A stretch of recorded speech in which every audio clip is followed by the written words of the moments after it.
Caitlin Clark responds to alleged hateful comments during recent game. When asked about the alleged hateful remarks made during Saturday's matchup, Caitlin Clark didn't hold back.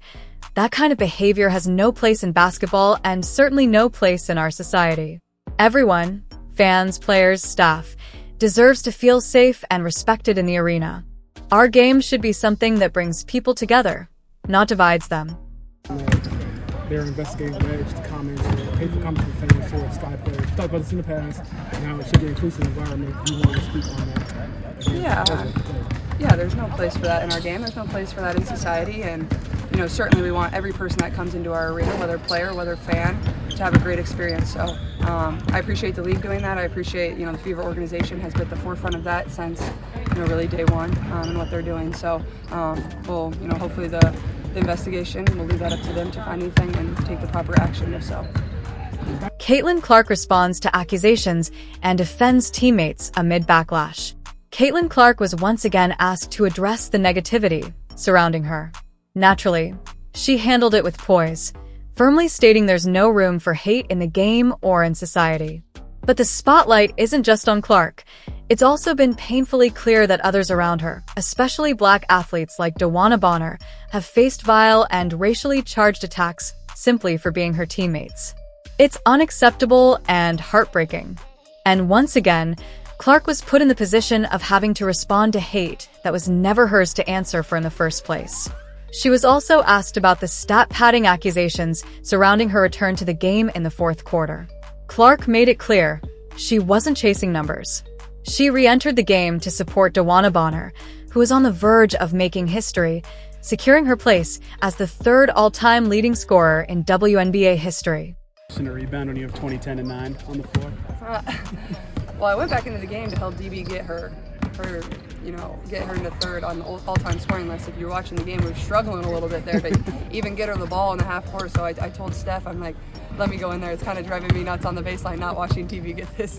Or on the sideline, not watching DB get this. So that was the main goal. And honestly, just getting to be on the floor and be a part of that, like such a historic moment of somebody that has given so much to this game and the league. But also, you can just feel the energy from the crowd. Like they're also just itching for it. And, that's not why you play. But, I feel like that's the part of the game I take a lot of pride in. I want to be able to do a lot of different things for this team. And honestly, when I think I get the ball off of a missed shot, off the rebound, I think it's other teams have a really hard time stopping us in transition, and I can just pitch it up to. Let's shift to another big story.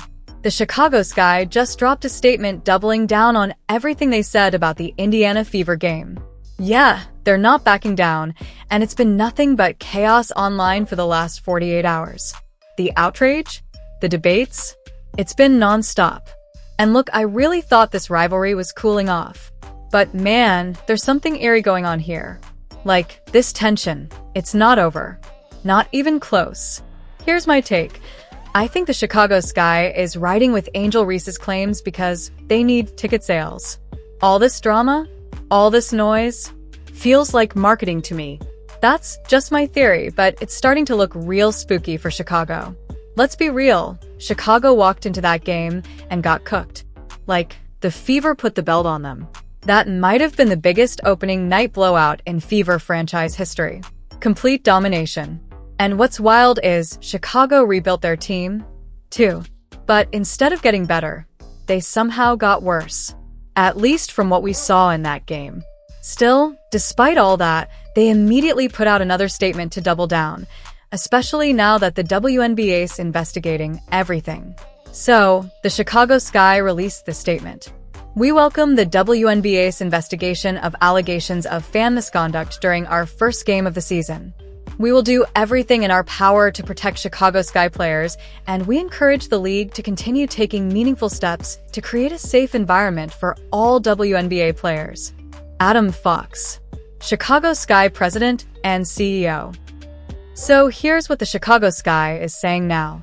But word on the street? It's this right here that actually triggered the investigation. Now look, I don't know how true that is. I'm just being real with you. Because in every official statement I've seen from the WNBA, from the Indiana Fever, and now from the Sky, they're all saying it was some kind of fan interaction that started all this. But now? I'm hearing people say, nah, it wasn't the fans, it was this. And honestly, that's what everybody's running with online right now. Again, I don't know if that's 100% confirmed, but that's what's buzzing. That's what people are pointing at. And if that turns out to be true, it changes the whole story. Here it says racism. The WNBA is investigating Indiana fans cheering after Angel Reese missed her free throw as an act of racism. Suddenly, it is a hate crime for cheering when a flopper gets poetic justice? It's a flagrant. And then Chicago will maintain the basketball. Reese misses. So that little dolphin sounds so about that weird whistle noise. I've seen some people online suggesting that maybe it had something to do with racism. Honestly, I'm not sure. You know how it is in sports arenas. Fans will do all kinds of things to distract you. It happens in every sport, not just this one. Man, somebody said this and it really stuck with me.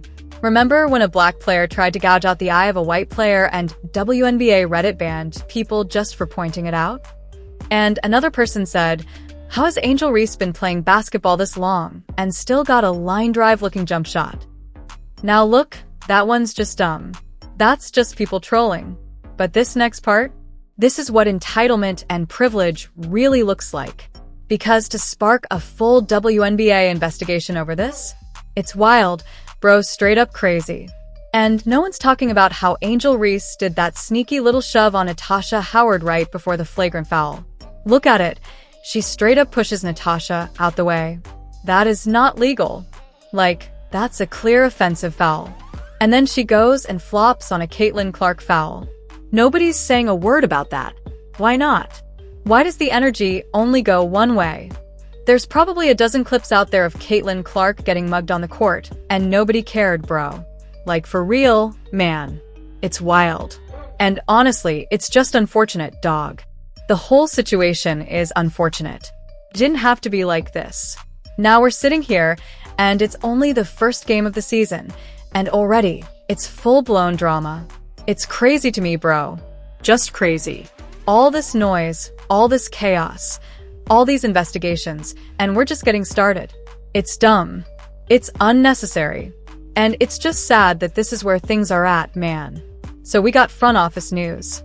This dropped something. The WNBA is investigating allegations of racial comments directed toward Angel Reese during the Chicago Sky's loss to the Indiana Fever. A report was filed in response to remarks directed at the Sky team, specifically Reese. Annie Costabile.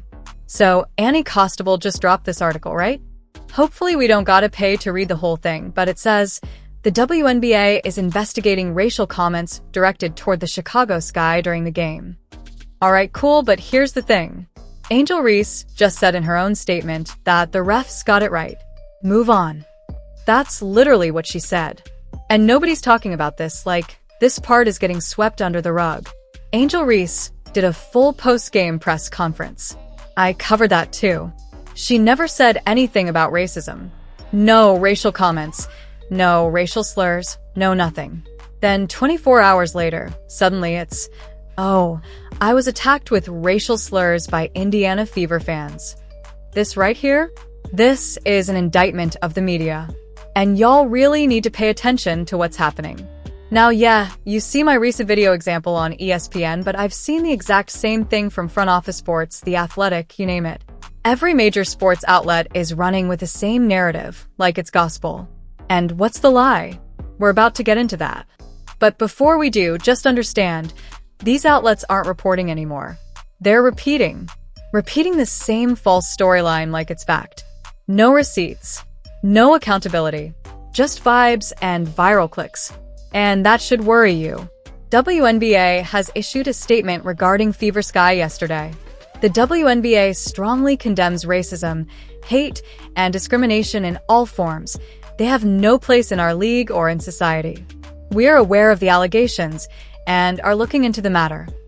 They're not just investigating a situation. They're investigating you.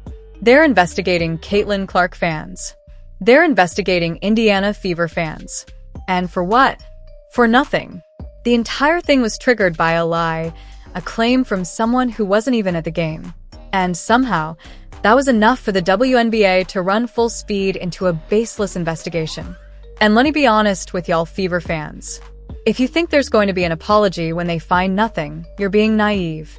This isn't about truth. This isn't about fairness. It's about control, optics, narrative. Because when they don't find anything, there won't be a statement. There won't be a correction. There will be silence.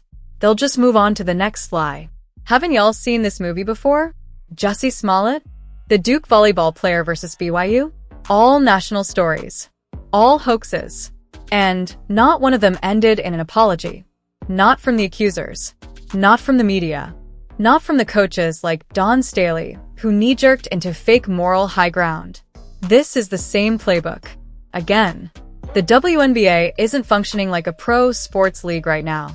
It's acting like a social club, backed by NBA dollars, throwing parties with no accountability. They don't want real basketball fans. They never have.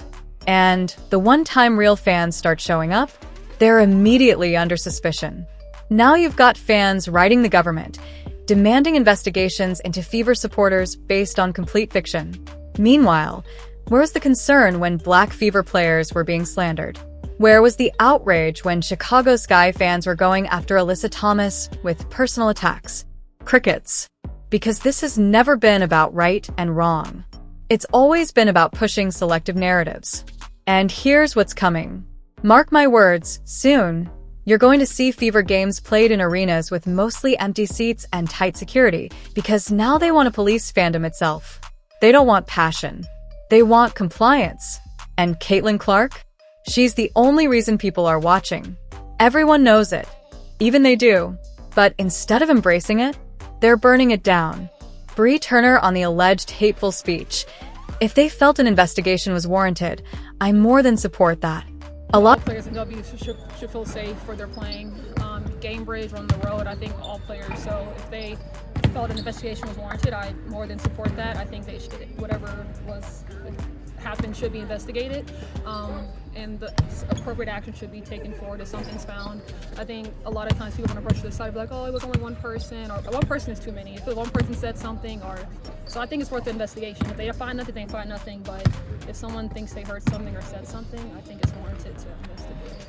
You've been outspoken about these topics throughout the year. Why is that so important? Just to emphasize, not just in these moments, but positive moments as well, just inclusivity.